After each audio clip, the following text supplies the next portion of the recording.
collection, Sri Lanka's Pride. This new publication shares positive and uplifting stories from across Sri Lanka and much more.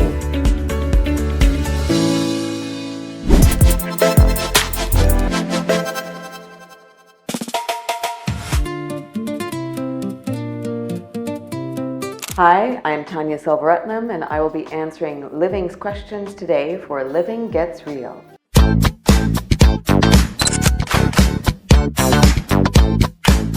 We have with us Tanya Selvaratnam, a Sri Lankan-born writer, activist, actor, and Emmy-nominated and Webby Award-winning producer. Through her writing, filmmaking, and advocacy, she has used the power of storytelling to address women's rights, gender-based violence, and social justice. She is also the author of The Big Lie and Assume Nothing, and a co-founder of The Federation, a coalition that promotes art as a force for unity and cultural understanding. It's a pleasure to have you on Living Gets Real, Tanya. It's a pleasure to be here. Okay, to start things off, you were born in Sri Lanka, grew up in California, and have built much of your life and career in the US. How has living between different cultures shaped your sense of identity and the way you see the world? Well, I feel like I've forged a life that's very much on the road, like traveling, working around the world. My main identities are Sri Lankan first and American second. Okay. I'm here maybe 2 or 3 times a year, and actually just this morning before I came for this interview, I went to get my national identity card because I got my citizenship again, Sri Lankan citizenship again last year. And I've always wished that I could be in Sri Lanka more. When I was a child, we used to come for sometimes a few months a year. And then there was a 7-year gap when the war was especially bad, when we couldn't come. And that was a very painful time for me and my immediate family. But it was when I was a high school student in China, and there was a 7-day truce that was called. This is in 1987. And I don't know how I did it at the time, but I booked myself a ticket to come from China to Sri Lanka, and that got the ball rolling on having this existence between both countries again. So it's very much a part of who I am. And the older I get, the more I want to be in Sri Lanka because it's a different energy here, if that makes any sense. Yeah. Completely. And my favorite authors are Sri Lankan, my favorite food is Sri Lankan. So I think objectively speaking, it's a wonderful culture and a wonderful cuisine and a wonderful country. All right, great. Your journey has taken you through performance, filmmaking, producing, and writing. Was storytelling always something you knew would become central to your life, or did that reveal itself along the way? Tell us about your journey. Well, my mother talks about how I started reading when before I was 2 years old. I don't know if that's true. Possibly. So I've always had a love of stories.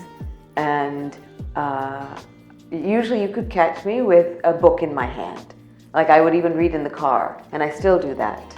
I'm never bored because I can always open a book. But as a child, I always wrote. I wrote a lot. And I remember when I was in elementary school, I won a contest at for the most memorable character. Yet I never had the guts to think that I could be a writer. Because I always felt that I could never be as good as the writers I admire. So it was writers like Michael Ondaatje and Yasunari Kawabata, Ursula Le Guin when I was young. Had a big impact on me. Octavia Butler, Toni Morrison, James Baldwin. I loved when I was young. He was my father's favorite author. But then, as I got older, I gained more confidence. And what changed me, especially, was I was accepted into an artist's residency called Yado, and I've been back there twice in the past year to work on a new book. And it was there, being in a community of writers and artists, that I felt like I could do this. I belonged in that community. And it was soon after that I started work on my first book, and then that became The Big Lie. And since then, I've been winging it. I'm kind of figuring it out every day. But now I feel like I can say that I'm a writer, even though I'm still aspiring to be as good as the ones that I admire. Yeah, that's amazing. You studied East Asian languages and civilizations and regional studies at Harvard.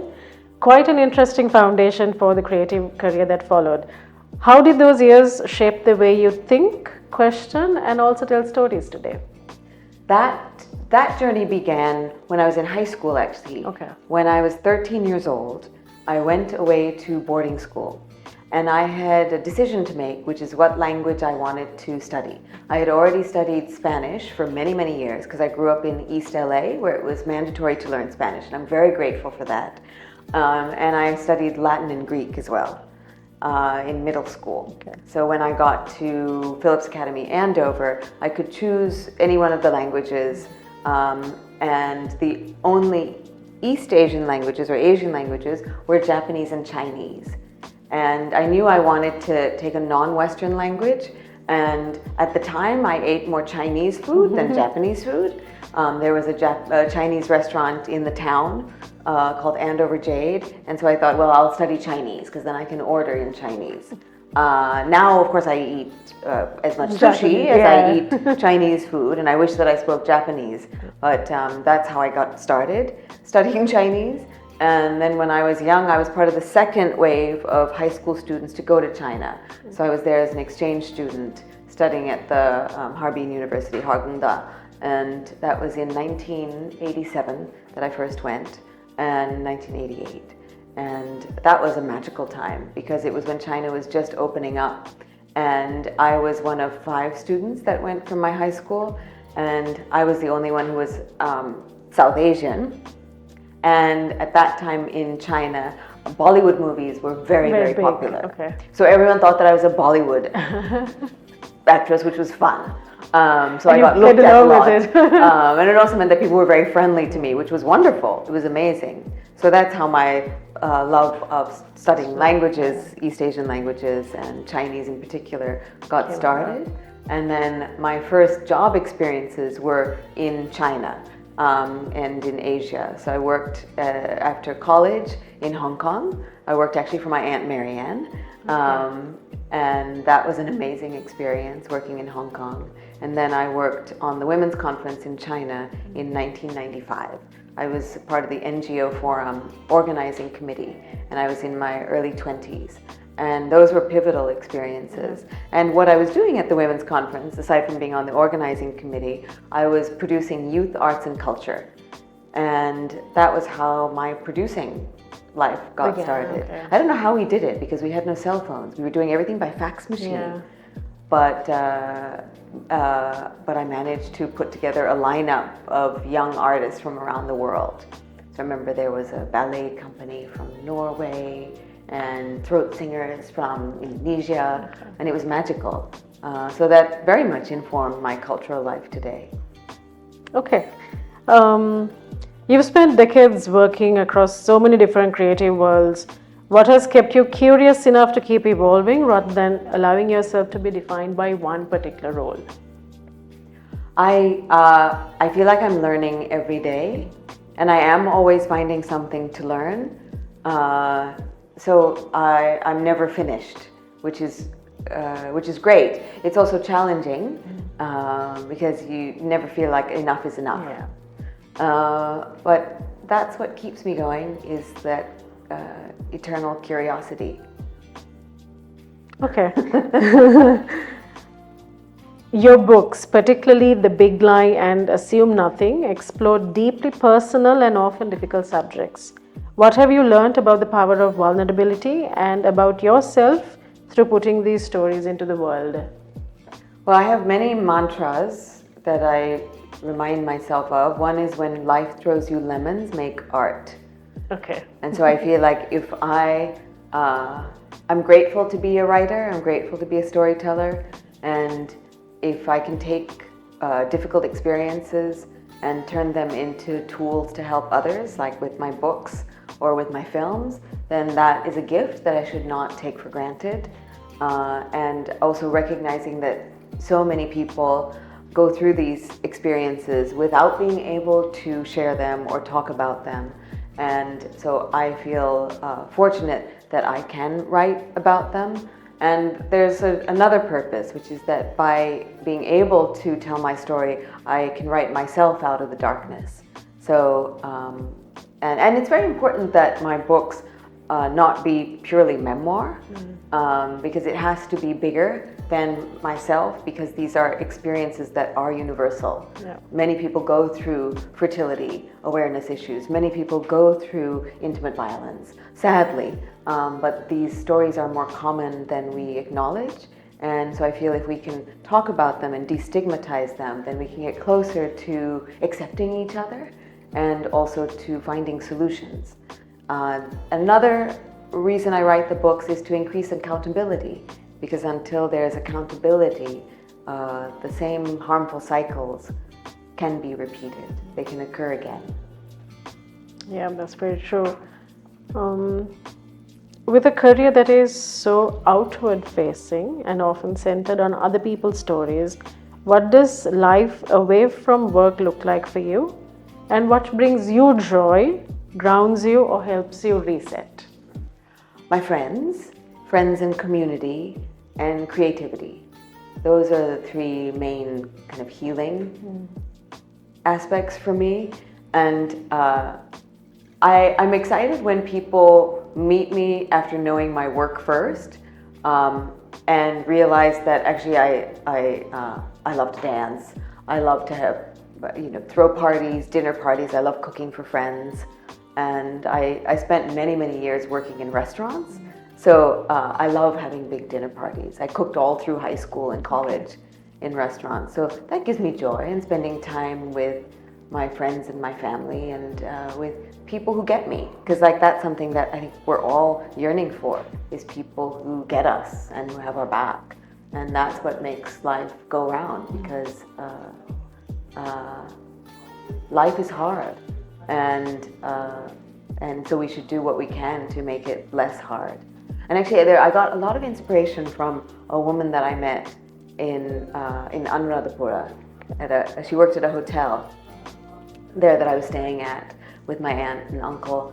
And she would come to every meal with this gigantic smile on her face. It was amazing. And so one day I asked her, how are you so happy? And she said that every day she wakes up and she says, today is a new day. Life is hard. People are struggling. I must bring the happy. Okay. And I tell this story to a lot of my friends, that we must bring the happy. And our last question, Tanya. After more than 3 decades of creating, writing and producing, what feels most exciting to you about the chapter you're in now? And are there stories you still feel you were meant to tell? I still haven't written a book about Sri Lanka.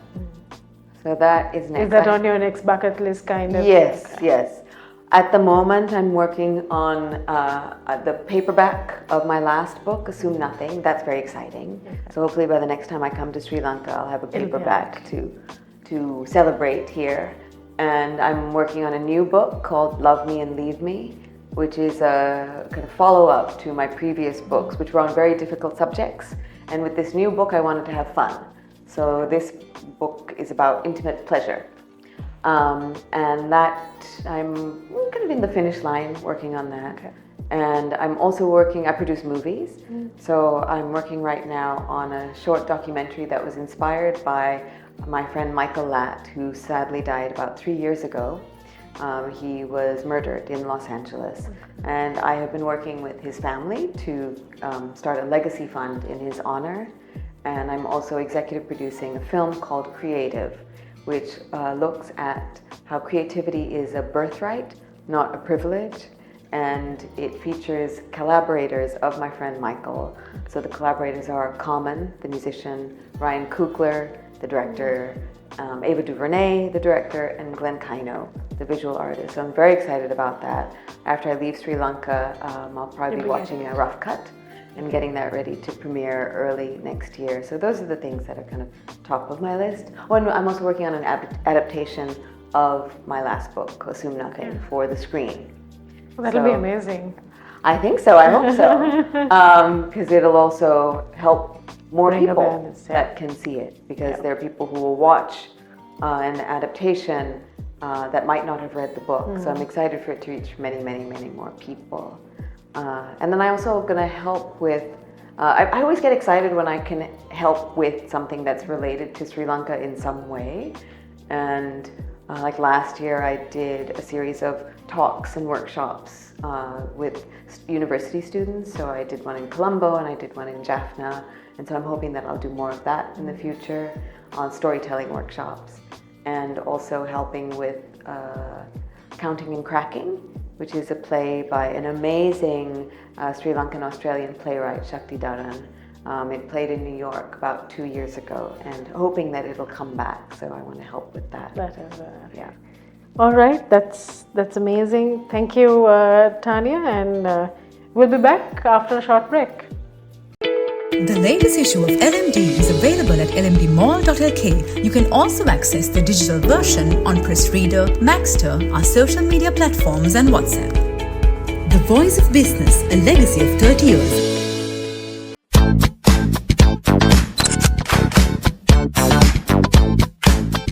Welcome back to the second segment, Tanya. It's time for a rapid fire round. And as the name suggests, let's keep the responses rapid. New York energy or island time? Island time. Okay. Writing at sunrise or after midnight? Sunrise. Books or films? Books.